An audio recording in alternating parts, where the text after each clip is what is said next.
හරක් අයට ආනාපාන සතිය කෙලීම කරන්න අමාරුයි. හුස්ම රැල්ල ප්‍රකට කරගන්න ටික කාලයක් යනවා. හැබැයි ක්‍රම දෙකක් තියෙනවා. එකක් අපි ඒ ගැන අමතක කරලා නැවත නැවත මේ හුස්ම දිහා බලනවා. සමහරලාට හුස්ම වැටහෙන්නේ නැති වෙලාවට මේ නාසිකාග හිත පිහිටුවාගෙන ඉන්නවා. ඉන්නකොට ඔන්න හුස්ම රැල්ලක් වැටෙනවා. ආයෙ නැති වෙනවා.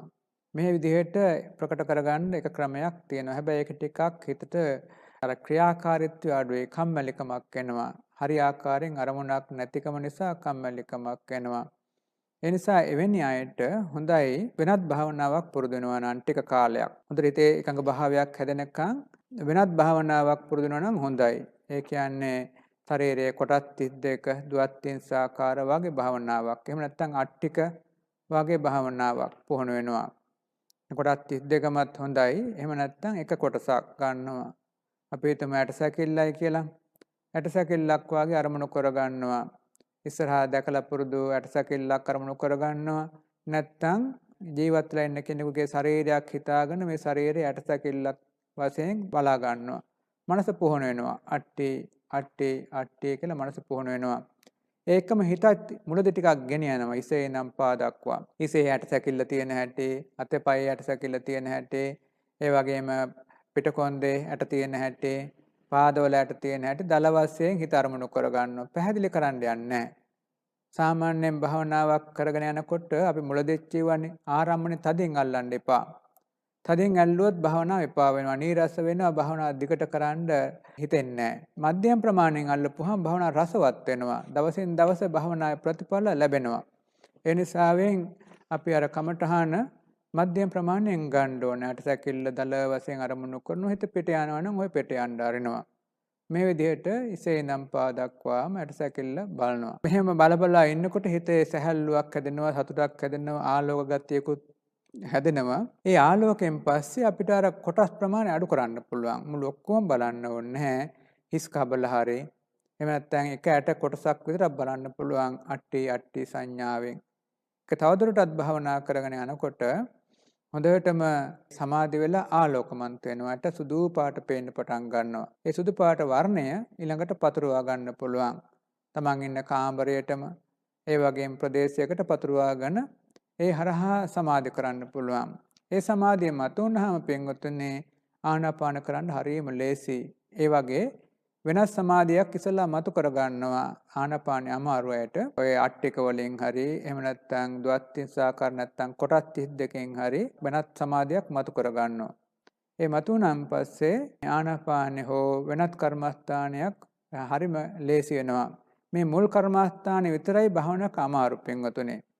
හරි ආකාරයෙන් මනස අවදි වෙනකන් මනස කරගන්න තියෙන එක කර්මස්ථානය මොකක් හරි ආනාපානිය හරි අට්ටිකය හරි මොනවා හරි කර්මස්ථානයකින් හොඳට උපචාර සමාධියක් දක්වා මනස හැදිලා ආවනම් හොඳට ආලෝකයක් එක්ක මනස බොහොම සැහැල්ලු වෙලා සමාධියක් මතුණා නම් අනිත් සියලු කර්මස්ථාන හරීම ලේසි භාවනා කරගන්න හරීම පහසුවක් ලැබෙනවා.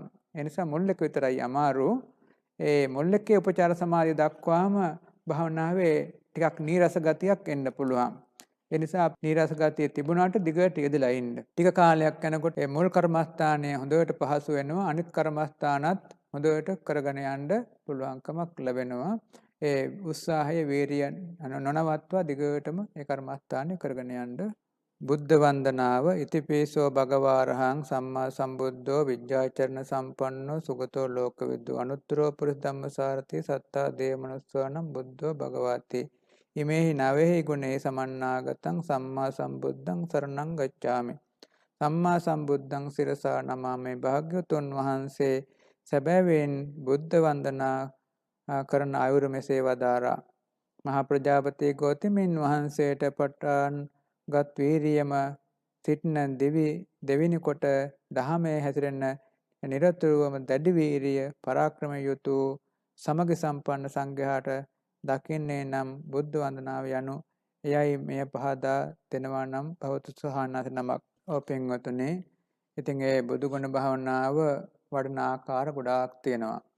ඉතින් අපි ඔය පාවොස්යාඩෝ ස්වාමීන් වහන්සේ බුදුගුණ භාවනාව වඩන සරලම ක්‍රමයක් කියලා දෙනවා. ඒකත් එක ක්‍රමයක්. සරල ක්‍රමයේදී පින්වතුනි අපේ එක ගුණයයි ගන්න.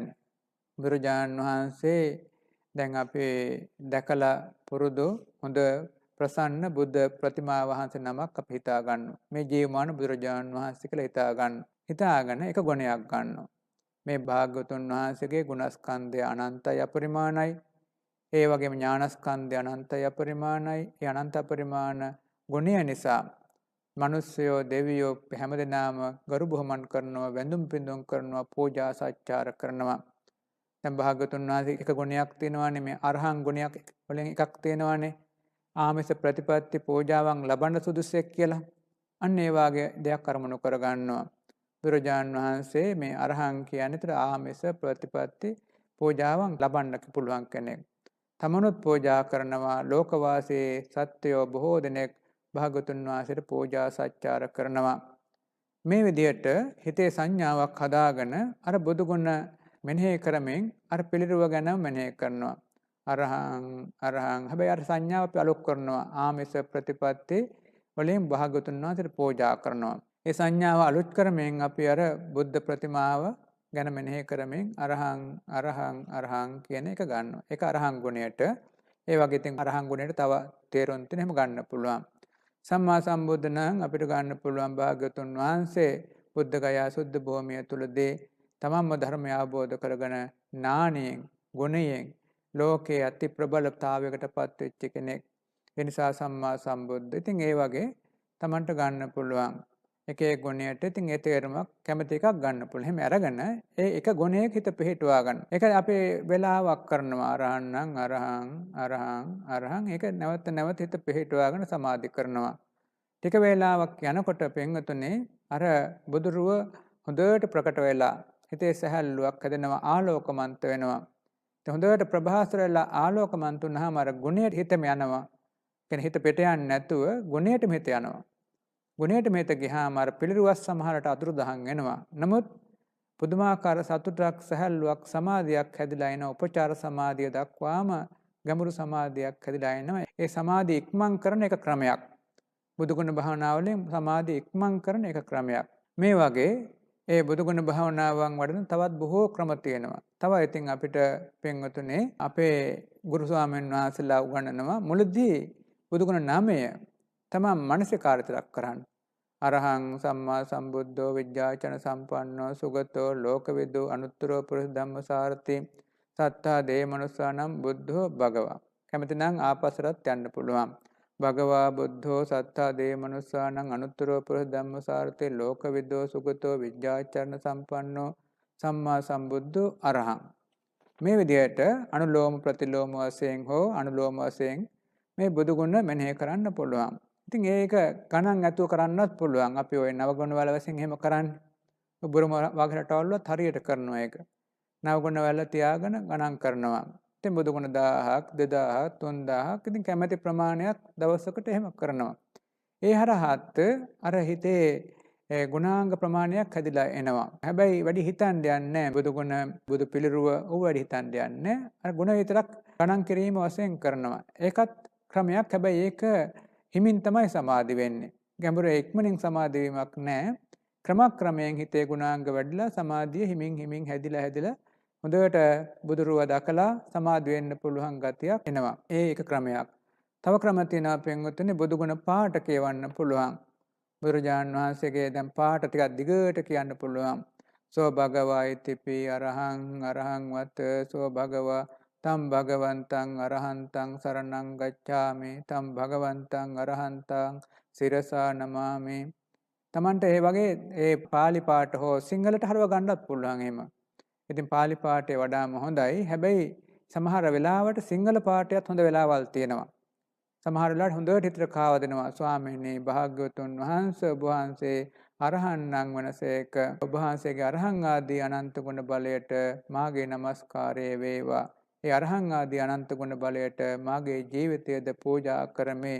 පූජා වේවා. මේ වගේ ක්‍රමත් පාවිච්චි කරන්න පුළුවන්. ඉතින් ඒ අරහං ආදී ගුණ හැම ගන්නත් පුළුවන්. උන්වහන්සේ පාරමී පූර්ණය කරපු ආකාරය, බුද්ධ කෘත්‍ය කරපු ආකාරය, මේ වගේ ලෝක ධාතුන් කම්පණයපත් කරමින් ධර්ම දේශනා ආදී පවත්වපු ආකාරය, ඉතින් ඒ විවිධාකාර දේවල් තමන්ට තමන්ගේ භාෂාවට හරවලා හෝ බුදුගුණ භාවනාවට නංවන්න පුළුවන්. බුදුගුණ භාවනාවෙන් බලාපොරොත්තු වෙන්නේ පින්වතුනි කුසලාරම්මන පෙළක්, ශ්‍රද්ධාව ප්‍රබලත්වයකුයි බලාපොරොත්තු වෙන්නේ. ඒතර ශ්‍රද්ධාව ප්‍රබල වෙනකොට ඒ ශ්‍රද්ධාව හරහා සමාධි ආලෝක මතුවෙනවා, සමාධි මතු කරගන්න පුළුවන්කමක් ලැබෙනවා. ඒ නිසා භාවනාවන් අතර බුදුගුණ භාවනාවත් ඉතාම හොඳ